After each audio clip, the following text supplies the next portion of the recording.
Welcome back, everybody. We're back. We're back. I'm surprised you still have it on. I mean, It's really not that bad. it's not that bad? It's not that bad. Until like you pulled on it and it got all into and Are you gonna try growing your hair out now? God. No. Well, the thing is though, is that like there's a little bit of baldness right here. There's a little thinness right here.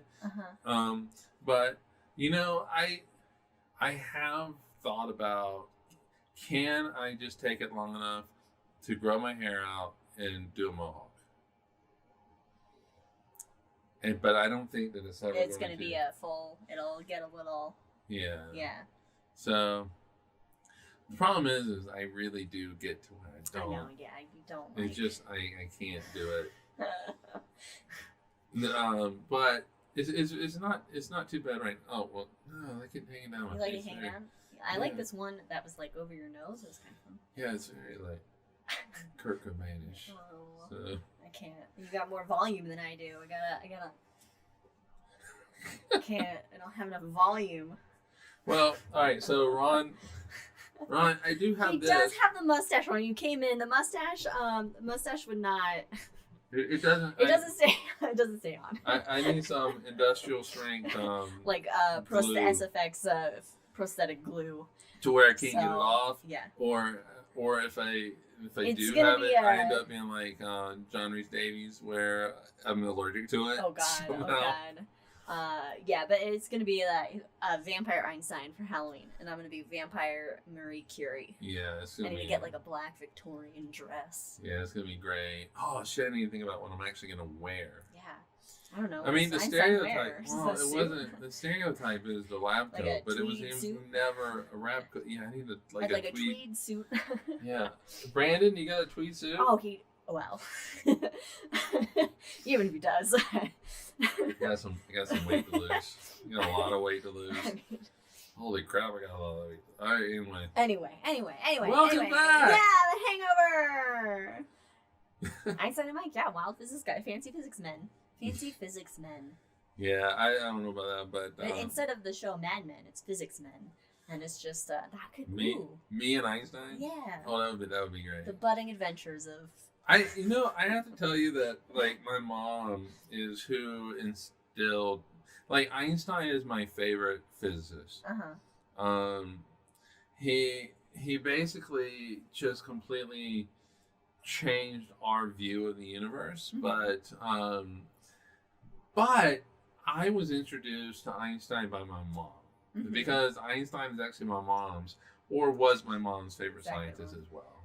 And so, as a kid, she introduced me to this person that was Einstein, and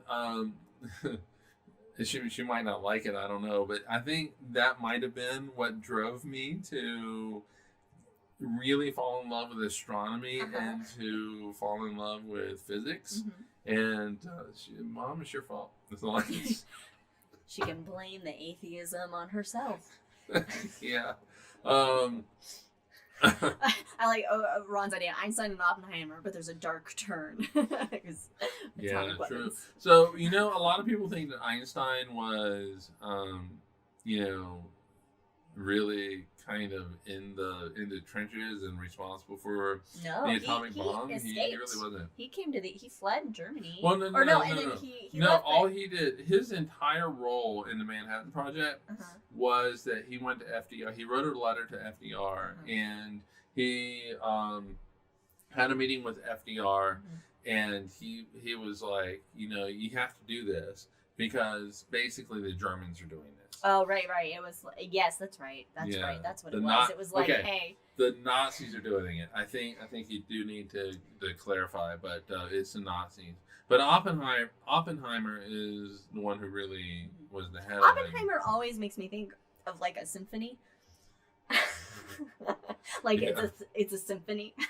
Yeah, and Ron actually has it in the chat there. It was his quote, his famous quote after they detonated was, "I am become death, destroyer of worlds," which is like an Indian thing, like not like Native American, but like Indian. And it's Yeah, and what is insane is when right before they were to detonate the atomic bomb, they did not know what like the atmospheric reaction was going to be. No, And I mean they didn't even they know had the physical calculations; they were consequences of reasonably it. sure, but there's always uncertainty. And but Einstein went to FDR, and he basically initiated the Manhattan Project. But he was a devout pacifist, and so it was a real kind of internal struggle to do I do this or do I, because the Nazis are Hitler's gonna be doing it. He's gonna be looking for a way to make this bomb. Yeah. Do we do this? And of course they did it. And ironically not used on Germany. Not used on Germany, but used on Japan twice. And you know, Japan does have as the only country that has that has been inflicted upon. This, we understand, and so Japan, among everybody, understands the horrors of this. Yeah. And for all you warhawks out there, I mean, it's easy when you can say, I want to send somebody else's son someplace, or I want to drop an atomic bomb on I don't know, Russia, whatever, China, pick a place. There's repercussions to this. There is death, destruction, maiming, misery that happens up underneath those bombs. And it doesn't have to be. Those aren't real people, because I'm not personally involved. Yeah, it's all somebody else's kid. But anyway, so what did I say yesterday that I was like, well, what I said was stupid, but then you liked what I said when we were watching the new Bill Nye, The End Is Nigh. And I was like, we've gotten like, what I say, we've gotten too smart to that. Then at the same time, we're like too dumb to use. What we've done smartly or some shit. Yeah, but it was a really good way of to say it. Yeah. You know,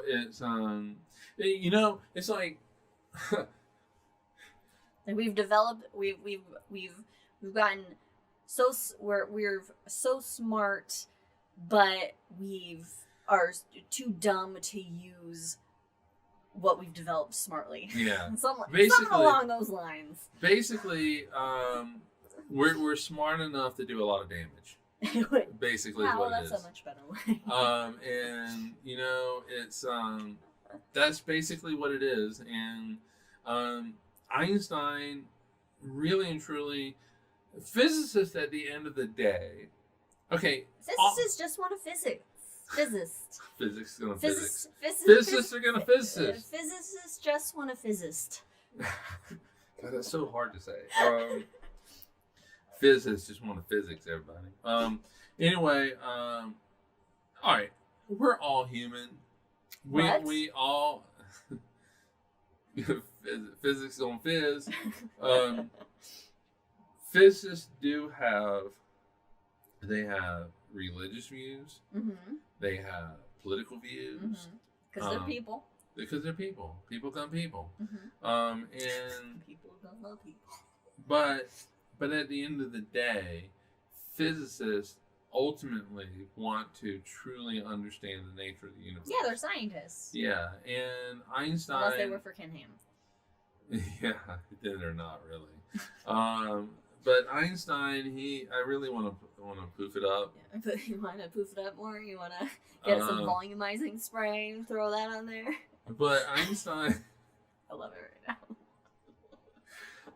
Einstein really wanted to know how the universe works, like all physicists, and yeah, I mean, he really did come to a profound and deep understanding of really how gravity works. And so now you do have this question of, is gravity a real force? I mean, yeah, it is. I mean, but you could make the argument with general theory of relativity that gravity only arises Like because of the deforming of space and time. Like it's a byproduct of space time. Of the curvature of space and time. And true, Mom. But the real world ultimately works on quantum mechanics. And so the nitty-gritty. Yes. The nitty-gritty of physics. And so if you do really want to have a complete understanding of the universe, you do have to somehow marry quantum mechanics with general theory of relativity. These are two amazing pillars that really... One's a real tiny pillar, though. That actually deserves a drink.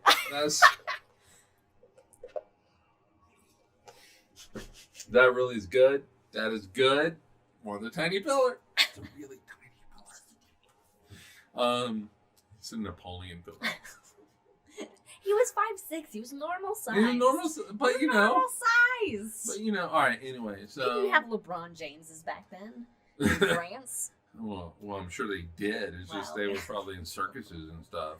Meet the tallest man in the world. Anyway. 5'9". No, these were just like, these are pillars of physics, and they're used to describe the universe, and it's just at that intersection that we don't understand the universe, and they don't talk to each other. Quantum mechanics and general theory of relativity do not talk to each other at all, and so, but there's got to be some way in which, I mean, because the universe is not, I mean, yeah, all right, so quantum mechanics says, you have, the universe is not smooth. Yeah, no, the universe is not smooth. But there's got to be some sort of continuity between general theory of relativity and how it describes the universe and quantum mechanics and how it describes the universe. So, and so that singularity at the black hole means that our understanding of gravity is incomplete, and that ultimately we need something more. And is it just we just haven't had that new Einstein to figure that out, or that technology to figure that out, to meld the two, or to find find that common ground. Exactly. I mean, your Einsteins are. I'm not even going to say they're once in a generation. I mean, I really think you have Newton. And then you were lucky that you had Galileo and Newton that are really close to each other. But then you have to wait a few centuries, and then you get to an Einstein and a Niels Bohr. And these types, I really think that we probably won't have our next Einstein for another 100 years or so. So it's like Yellowstone eruptions. It's just. So, all right, we know that we live in the kill zone, but we watched this thing on Bill Nye. It was the Bill Nye thing, and we watched this thing, and so we were looking up. Are we still in the kill zone for Yellowstone? We are. We're gonna die. Yellowstone goes off. But Bend, Oregon, not. That was also a place that we looked. How is Ben doing on this? Okay. Let's go to your mom's question. How did we create anti-gravity to simulate it? We have not created that. All right, answer done. That is, how did we? And so that is, so we haven't created anti-gravity. Yeah, no, we have not created. So, sci-fi has? Science fiction. Yeah. Well, what I love, and we've talked about this ad nauseum with how, like Einstein, in a sense, we think of things in a creative way of what could be or what we want in terms of like science fiction and like our media and books, TV, movies, etc. And then you have like the smart people that go, I'm gonna figure that shit out. I'm gonna see if we can make that real. And a lot of times we make it work. Like we have touch screens like in Star Trek. We got personal communicators. I can scan barcodes and shit. I made a barcode. You made a barcode and you can scan on the dome. Like, Yeah, but you know the thing is like so. All right, so Star Trek does warp drive, creates warp drive, and it really is a way of. Oh, okay. So I see where your mom. All right. Well, simulated. Okay. The microgravity. Well, no, it's the. Okay, hold on. Let me. All right. How did we create anti-gravity to simulate it? Simulated for astronauts to act. Well, what they do is they do put astronauts in a big tank of water. Yeah. And basically make them feel like they're floating. Yeah, they're in microgravity. Because the astronauts, there is gravity. They're in microgravity. And so it's but that's because of the way really they're really in a perpetual free fall around the Earth. They're in a constant free fall. They're just going too fast to actually hit the surface. It's like Einstein's thought experiment, the painter or the window cleaner. They're just perpetually falling with no surface there for him to hit. Yeah, and if you do want to put the surface there, you can actually have that window cleaner move. And like instead of straight down perpendicular to that, and they will move them fast enough. They'll be in free fall and they'll constantly the Earth curves under them, and so they just keep missing it, which is good for them. Yeah, and Newton was the first one to actually kind of figure this out. He was like weird. I mean, Newton's in the 1700s. Yeah, and so Newton's thing was, what if I had a cannon and I could shoot a cannonball?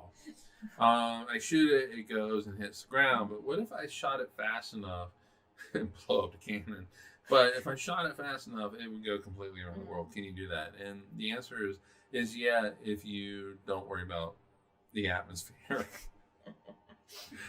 So, but yeah, and so he was able to figure out Newton's cannonball was basically the first idea of a satellite around that. But your mom had a question about black holes. Yes. And what was that question again?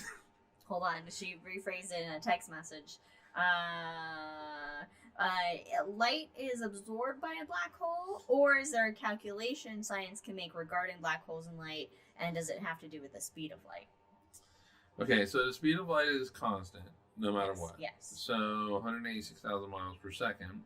186,000 miles per second. Okay. Or 3 times 10 to the 8 meters per second. Ooh, look at you using the science. I'm going to use metric system. I was going to, what's it called when you do the 10 to the science? It's scientific notation. It's scientific notation. Thank you. Yeah. Thank you. Yeah. So, I just feel like I look like Einstein just after a rave. After a long night. With that shirt on? I've been to the... Einstein's had a long night. I had a long night. He's had a long night of thought experiments. Anyway, so I think that and this is nitpicking terminology. Okay. So the light falls onto the black hole. It's not really absorbed by the black hole. Yeah. So it's two very different things in physics. Yeah, it's more like it falls. One is a very thermodynamic type of thing, which is the absorbing. So like you have this oven, and it has a heating element in it, and it creates this energy, and that energy is absorbed by the walls of the oven. But for light, what it does is it actually, due to gravity, falls onto the black hole. And basically you have this imaginary boundary called the Schwarzschild radius. And the Schwarzschild radius is where, at least from us on an outside perspective, time stops for something falling into the black hole. But once that Schwarzschild radius, you have to escape the black hole, you have to actually go the speed of light, which we know since we have matter, we can't do it. We can't do it. But there is the photon. If it's aimed correctly, it can actually escape the black hole forever and never fall into it. But once you cross it, once you cross the event horizon, which you actually, there is no boundary that you know. Hey, I've officially crossed the. There's no signage. There's no sign entering. What is it like? You shall not pass. Oh, Well done. And I was gonna go with, isn't there like this thing that like Pirates of the Caribbean ride where it says something along those lines? Well, oh, dead men tell no tales. Oh, dead men tell no tales. But anyway, now Disney copyright strikes us for that. Dude, I give you guys however much money a month. Give me a break. All right, so I fall into I passed that event horizon, that Schwarzschild radius, that event horizon, as it's commonly called. Why? Side note, I'm sorry. Why is it called the event horizon? That's a good question. I don't know. Okay. Because any events that occur inside of it, we can't see. Oh, okay. So it's the horizon on events. Yeah. Okay. And so, to escape the black hole inside that event horizon, you have to go faster than the speed of light, which light doesn't do. Light can't even do it. And so it eventually falls into it. And so, what was it? Oh, we were watching Glow Up. We were watching Glow Up. We like to watch a show on Netflix called Glow Up, where UK makeup artists have a competition to see who's a great makeup artist. MUAs. Come on, use terminology.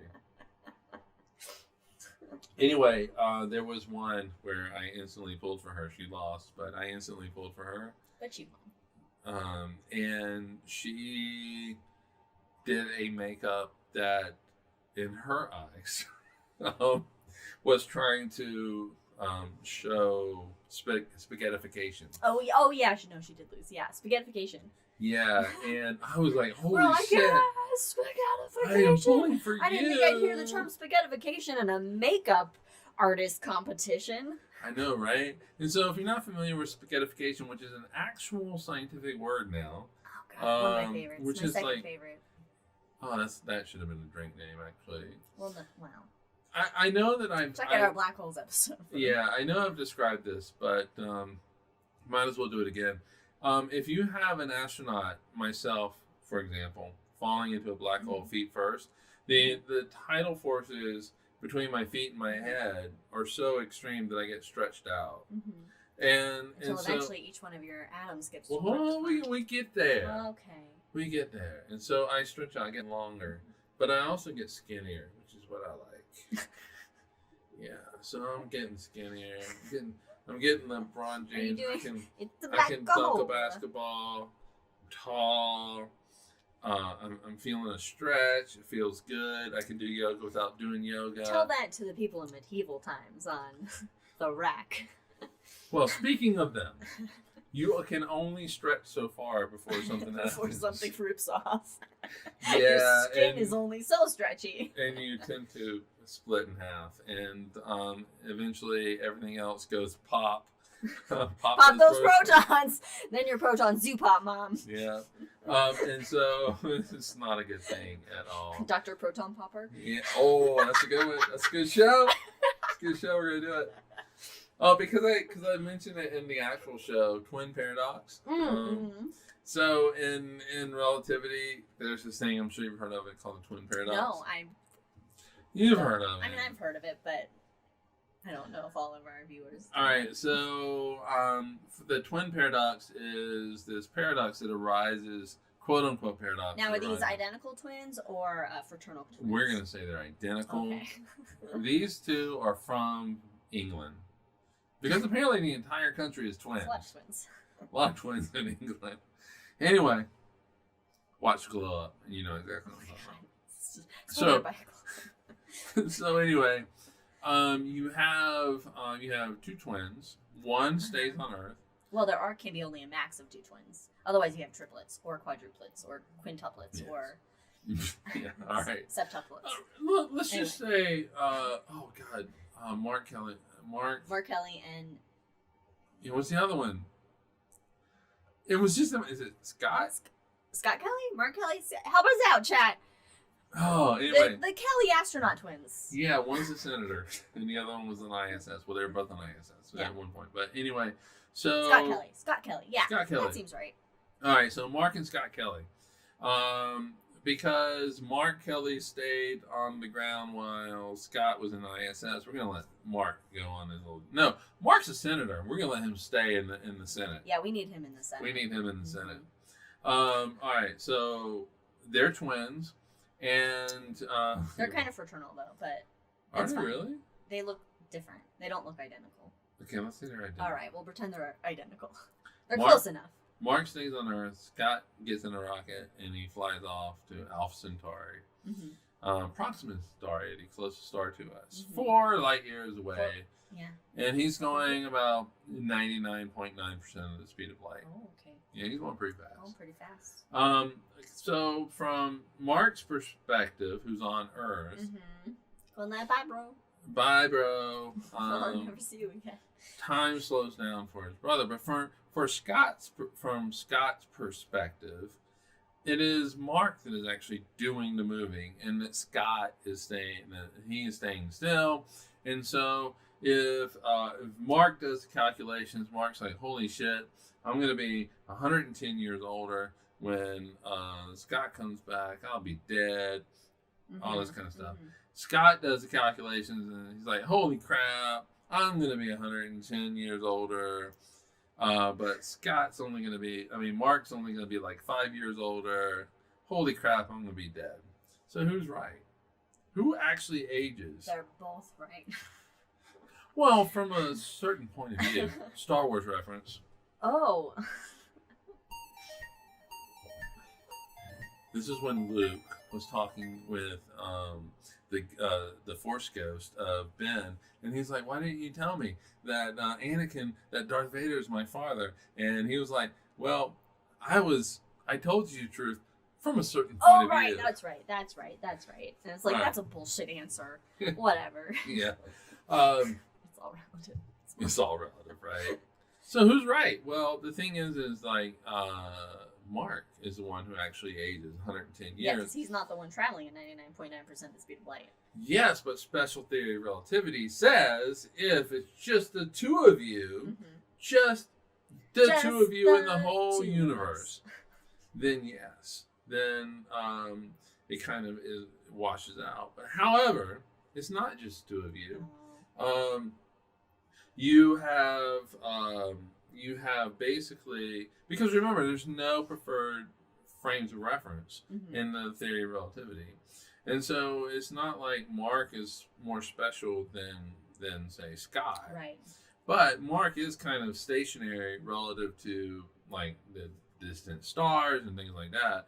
And so it is really and truly is Scott that's doing the motion. But also Scott undergoes accelerations, which Mark does not undergo. And that is the reason why, because he has to go there, he has to speed up, then he has to slow down, go around Proxima Centauri, speed up, and slow down and come back.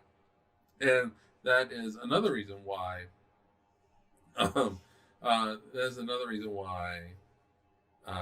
Scott only ages 5 years, but Mark ages 110.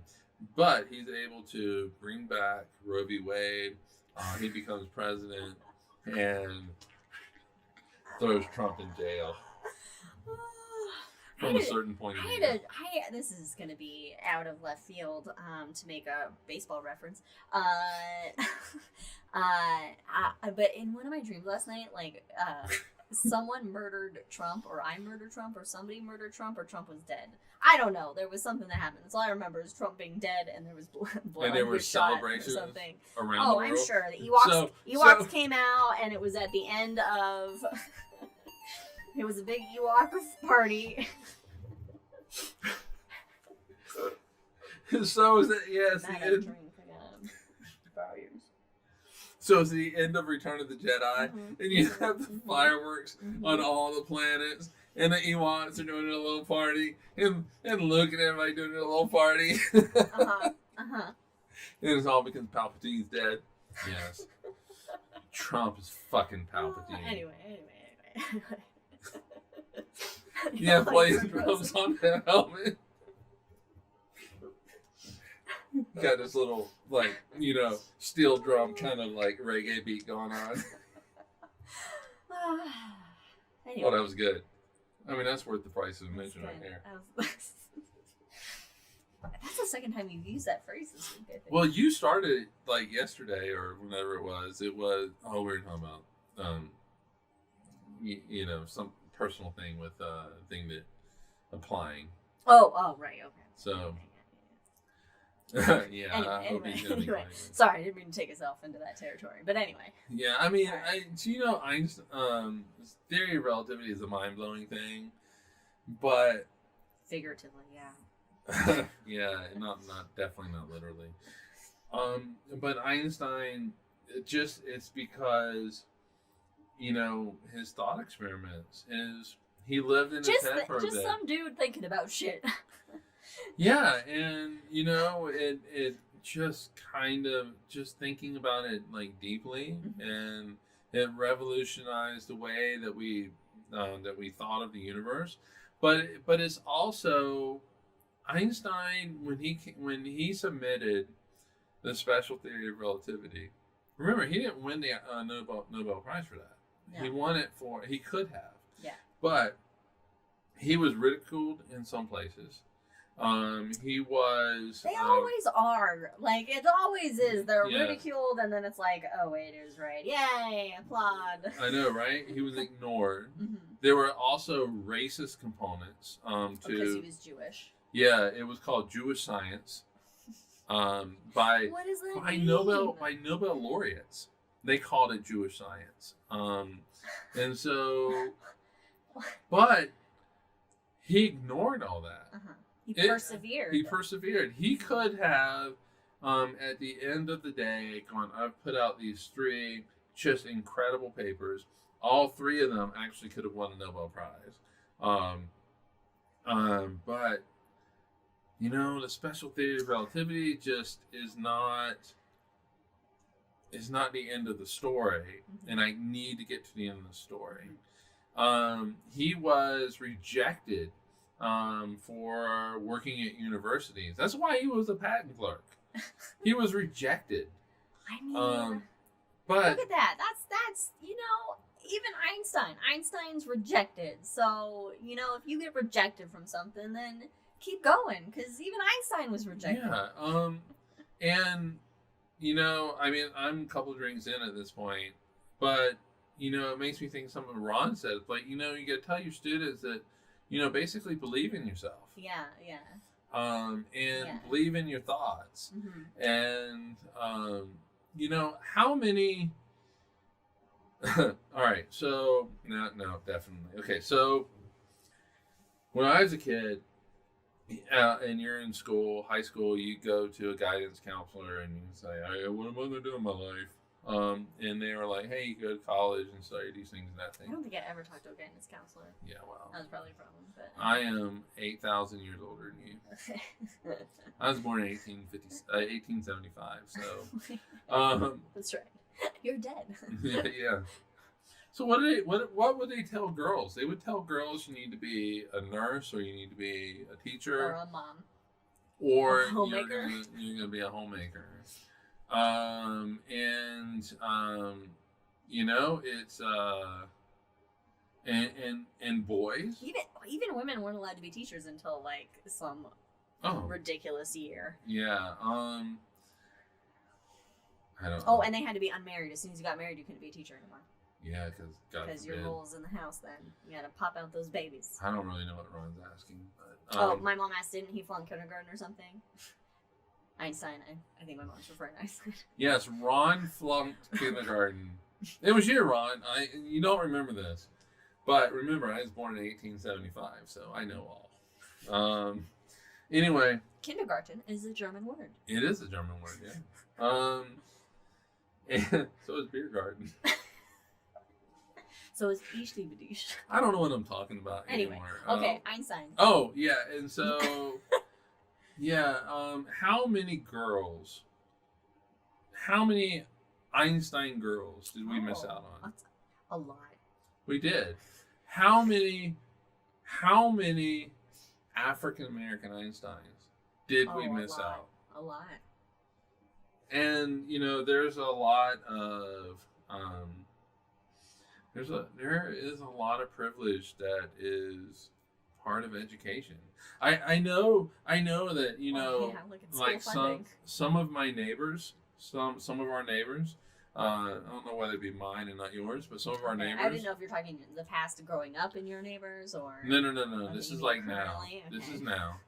Some of our neighbors that would be like, education is the same for everybody. No, it's not. No, it's not. Are you kidding me? Inner city education is not the same as suburb education. No. I know that separate but equal was supposedly gotten rid of in the 50s, but we're still living this, and things need to change. Things need to change. Yeah. I don't know. There's a lot of changes. We're now we can't actually teach critical race theory. No, we definitely are taking steps backwards now. Yes, Ron. I want to highlight Ron's comment that he sees his role in education not as a gatekeeper, but as a person who should throw open the gates and roll out the red carpet for each and every student who wants to advance. Yes. Yes, exactly. Yes. Oh, fuck DeSantis. Yeah. DeSantis.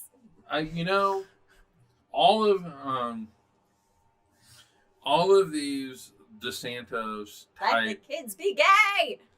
yeah, all of these DeSantos things, and it's not just DeSantos; it's everywhere. It's really and truly at his heart. They never are going to admit this, but it's to continue white supremacy. It really is. Well, yeah. It really is. But it's also not just it. Here we go. This is the political section of the Hangover with Cosmos and Cosmos. This is what happens when you have a couple drinks. But it's not just that we need to make everybody feel included. It needs to be African Americans. It needs to be people that are from, Central America, South America that comes up. As Ron's mentor, Dr. Palin, says, when we need as many different kinds of minds working on the world's problems as we can get. Yeah, exactly. A variety. Exactly. Everybody brings something new and different to the table. A new perspective, a different perspective, a way to then, it's a fucking rainbow. It really is. It really is. All right. It's the spectrum. rainbow has been taken by the LGBTQ plus community. It's so colorful. It is colorful, and the Christians are losing their minds certain Christians, the militant Christians are losing their minds trying to get it back to the point where, like, people at the Creation Museum are like, we're taking back the rainbow, whatever. But it really is a rainbow. You need to get that white light. You have to have every single color in it. Mm-hmm. The white light is impossible without all the colors. And we don't say white light as in like a white light. No. I hope they got that from context. But I have had a couple of drinks, and so my context might be a little bit off. But anyway, yeah, you have to roll out that red carpet to everybody. The only reason we've advanced as a species is from the participation of everyone. Where do you think algebra comes from? Algebra is Middle Eastern. Yeah. Okay? Anything that starts with al, A-L like that, is from Middle Eastern. It's an Arabic word. The Mayans discovered the zero. Yeah, they came up with the concept of zero. It requires... Star names. Star names are basically... A lot of them are Arabic. It takes everybody. And, it's... all right. So Jack and Ron, you guys, at least that are in the chat and watching, you guys are teachers. Katie's actually in classrooms too, right? Yeah, Katie has been in the educational field. It's I commend you guys for rolling out the red carpet for everybody. Mm-hmm. Inclusivity in education. It's. And badass teachers. Yes, badass teachers. Yes, #badass teachers. Because, LGBTQ students They have a lot to say. And everybody just wants to be accepted.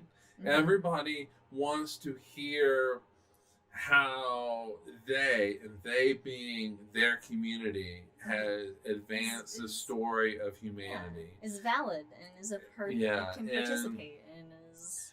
It's Jack yeah.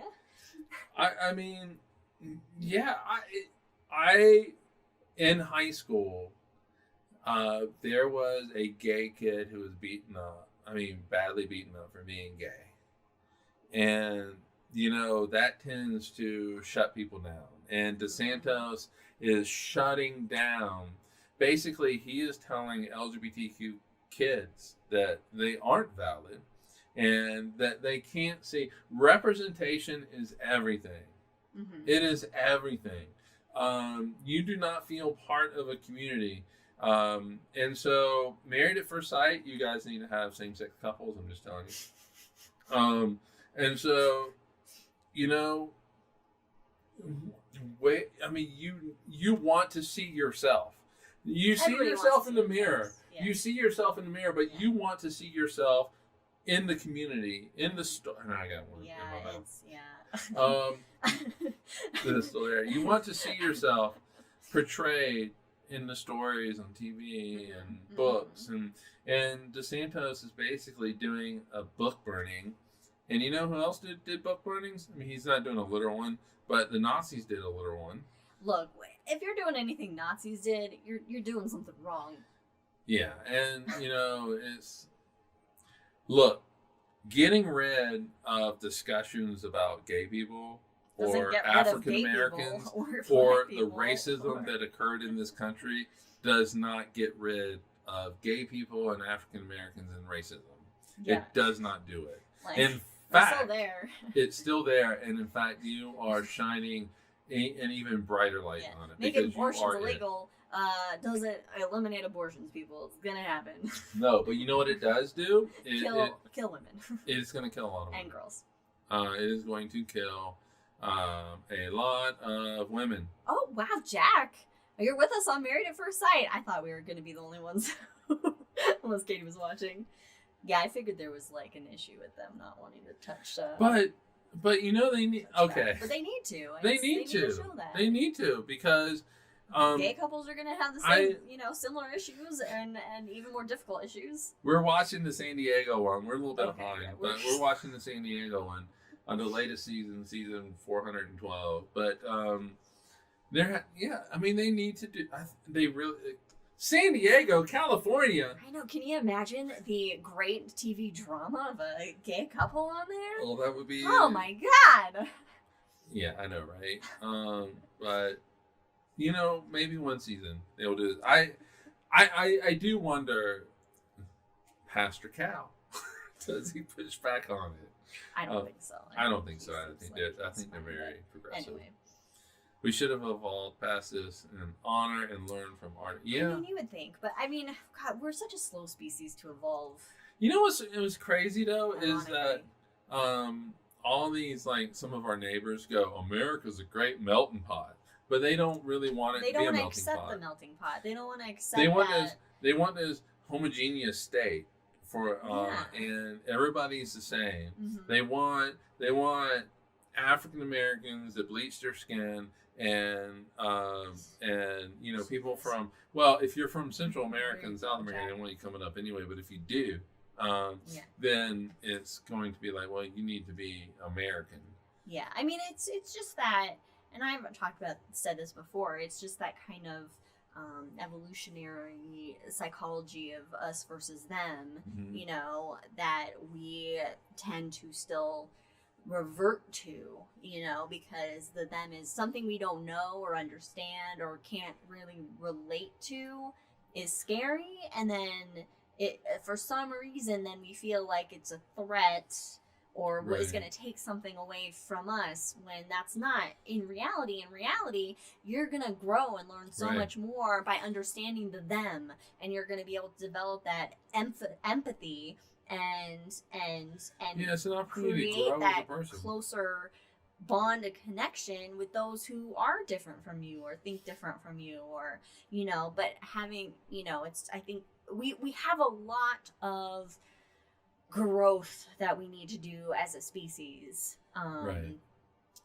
just Yeah. societally, psychologically, technologically. Just we really have a long way to go, and I think that we have we move. It is that whole thing where we like move 10 steps forward, or we move like a couple steps forward, and then it's like 10 steps back, Right. and then we move forward again. So it's like, but Fits and starts. at the end of the day, we are slowly moving forward because the majority gets larger in terms of that acceptance. And so you think we'll get there? I think, well, I mean, if we don't die of all of our bullshit like climate change and shit first. You're but such an optimist. I'm really not. Which is, the funny thing is, I really am. I think we're going to get there. He's the optimist, and I'm just like, we are doomed. We might as well just throw it in the bucket now. And we've been watching The End Is Nigh that just came out on Peacock, and I'm watching it, and like, there's like, hey, here's what we can do, people, and I'm like, we're never gonna do that. Yeah. We're never gonna we're just gonna die of all these things. Yeah, and I really, at the end of the day, am an optimist, and it's interesting to see this dynamic, but I really think we're gonna get there, but I hate saying this, the 80-year-olds need to die out. I mean, they do. It's just that really older generation. I think that just maybe like all those Chads and Connors need to have like jet ski accidents, and well, the Rubios and the, what's the other dude's name who's a dick? Cruises and whatever's need to have. Yeah, Ted Cruz can go some fuck sort of off. I don't know. And somehow I think that, I hope this gets back to him. Ted Cruz can go fucking suck a dick. I mean, he can fuck off. Oh yeah, Mom. To your point, Mom. Yeah, it's power, greed, unregulated capitalism.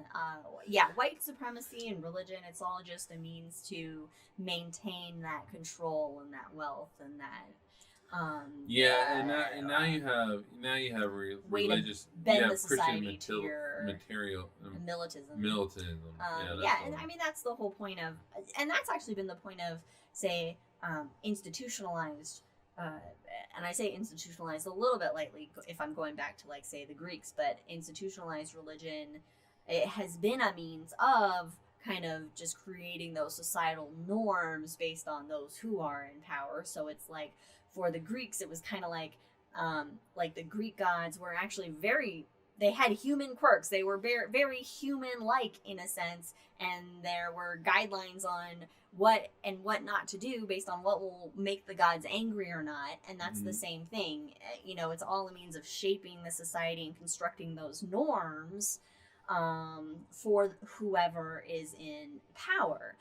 I mean, personal, individual belief systems and stuff, that is a completely separate thing. When you have it as a construct, when there's a book that's written on how to behave, how to act, what's acceptable, what's not, that is really not about, at the end of the day, loving thy neighbor and shit. It really is, at the end of the day, like setting that basis of societal norms and what that society looks like, until you have the people in society going, wait a minute, this doesn't fit me. I don't accept this, And so you get those then changes over time, like Galileo giving the middle finger to the fucking Catholic Church and saying, Earth's not at the center, assholes. Or that. Or if you're a Friends fan, so it really is, at the end of the day, about that, maintaining that power and control over society, from the viewpoint of those who are currently in charge, who currently have that power, and a little by little we erode it, by little. But you know how you erode it is that all of us have to do two things. We have to vote, However, we also need to make our voices heard and our voices known. Mm-hmm. And there is admittedly a very passive way in which we do it. Liz and I do it. Hanging flags. Yeah, because but you know what? It's Get only offended by his because uterus hanging from our because house. I know, right? It's only because we're not going to talk to each person that walks past our house.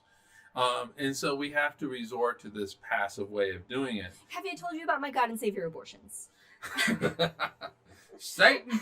But anyway, we have 3 flags that we hang outside of our house.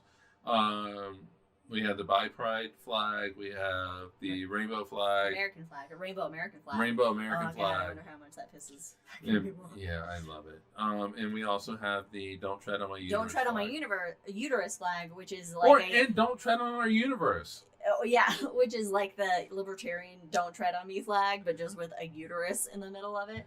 Yeah.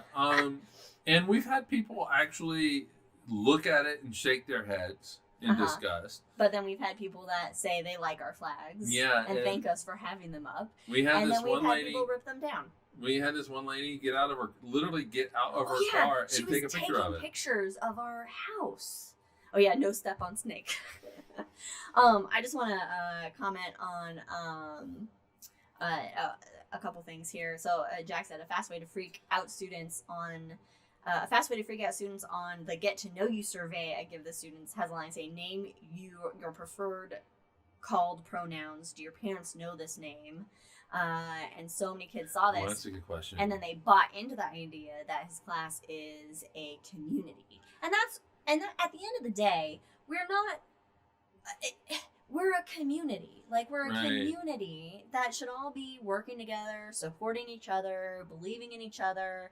And it's not like, these people that are like, I don't have kids, I don't want to pay taxes for education. It's like, these are the future of your community. Like, you know, like you live in this community, so it's your responsibility as a member of this community to have a well-educated community, to have to pay your part into it, to help develop it, to keep it going, to to help maintain the roads, to help everybody succeed and prosper, live. What is the Declaration of Independence? Life, liberty, pursuit of happiness. Like, our role in this community we call a country, and also, I dare say, the world we live in, because the countries are just made up bullshit lines that we drew on a fucking picture. That at the end of the day, we're all here. We should all be supporting each other, because it's that cliche line. You're only as strong as the weakest link, the weakest person. The thing is it disappeared. It's system for error. Oh. You can't have. Oh yeah, we might be buffering. You can't have American individualism and a sense of community at the same time. So all of our right-wing buddies need to make a choice. But also, for Jack, I think that is an amazing follow-up question. Do your parents know? Yeah. Because it's one thing to say, what is your preferred name? But when you say, do your parents know, you're signaling to the kid, or really to whoever, this is a safe space. Yeah. And you tell me the name, I will call you that name. But if your parents don't know, it doesn't go beyond this. Yeah. And so that actually is a really great follow-up question that I hadn't thought of, and I think that's great. In fact, there's signs around our elementary school that have me questioning, that have me a little bit. There's signs that say, like, we see you, we've got you, and I'm like, but do you? It depends on who puts it up. I mean, it's here, so I'm like, that's a nice placating message, but do you though? Like, what are they really trying to say there? Anyway. Yeah, okay, so we've talked about having our flags. Mm-hmm. I really do hope that kids see those flags and they understand that they have an ally, that they have somebody that sees them. Yeah. Even though we don't know who they are, we see them, and that they are accepted. And we are a long way from relativity. But you know what? Relativity at its heart is a way in which you are to agree with somebody else on something. So it is a way in which to see the other person's point of view. So and we really need more of that in the world. Relativity is just empathy. Empathy, yeah. And so, I mean, we need more of that. We need more of that in the world. And we need for people to stand up and say, and the good news is a lot of those people are watching this, is that they need to stand up and fight back against the darkness, fight back against what DeSantis and Trump and Cruz, all of these people represent. They represent darkness. They represent holding back society. They like to say, "Oh, I'm very religious and Jesus blah blah blah blah blah blah. Love your neighbor," but they're really not. Jesus was Middle Eastern. They're really only interested in themselves. Yeah. They're not interested. Yeah, no, it's about that maintaining control. But we need more. We need more people to speak up. Unfortunately, progressives don't like to speak up. They're not. It's like we like to have marches. Yeah, but but then we don't always like to come out and vote, which is actually kind of what matters. But you don't want a DeSantis, you gotta come out and vote for somebody else. The problem with marches is you're able to disappear into the sea of humanity, which is fine. But our quote unquote friends on the right have no problem just being an asshole. Yeah. Individually. Yeah. And to be honest, we need more assholes on the left.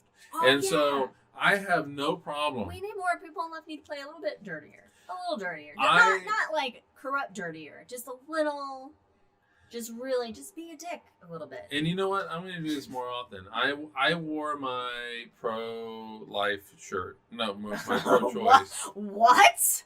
I wore my pro-choice shirt out yesterday as we went out. We had to run some errands. And so I wore it out. And it was interesting. I'm surprised that guy at PetSmart was like, complimented your shirt. Yeah, I had at least 10 people look at my shirt and read it, and there was only one person who really said anything. It was a guy at PetSmart, and he said that's a great shirt. And basically the shirt said, I think I wore it on one of the shows, but it basically says, if you don't like abortion, just ignore it, just like you do with foster care. Children foster care. But I'm also going to probably start wearing my Fuck Nazi shirts out. Because I am so pissed off at people right now that I really and truly want to be in their face. And I want to be a reflection of the asshole that they are. But right back at them and basically saying, you're a goddamn asshole. And this really comes from the punk in me. Where I'm just like, fuck you to all these people. I am so angry at them. You should do it with this wig on. Yeah, but then they look at my wig and they don't look at the shirt. But anyway, you know what? It's about time to make some pizzas. Yeah, I think we've gone on long enough with this traditional hangover, which delves into just a social commentary. And let me just say, minds. We took the dogs for a walk this morning, and I was like, I don't have any politics to talk about. We can always get into it. I literally said that, didn't I? I said that. I think I set it up at like the Stonehenge of Ogden. But anyway, thanks for joining us. We are going to be off next time. Oh, yeah. Let me pull my calendar. Yeah. And so we're going to take a little tiny break as we make our way to Central Oregon. Where are we right now? What day is it? 28th? Sure. Okay, so normally we would have an episode on the 11th. So is it 29th? So we will be back September 25th. Oh, that's right. Season 4 of Cosmos with Cosmos. Yeah, so we're so if you have any things that you want us to talk about. I know that your mom has already sent us something about Big Bang. It won't be an actual vacation though, Ron. We'll be working. We'll just be doing it from Oregon. Yeah, but we are gonna take a break to be with family, so it is gonna be a vacation. So we won't from be the show. it's a vacation from the show per se. And so thanks for joining us, and thanks for being with us for this season as we start season 4 next time. Everybody stay safe, stay healthy, raise your voice, make the world a more inclusive place, and we'll see you in a couple weeks, in 4 weeks. Cheers, everybody.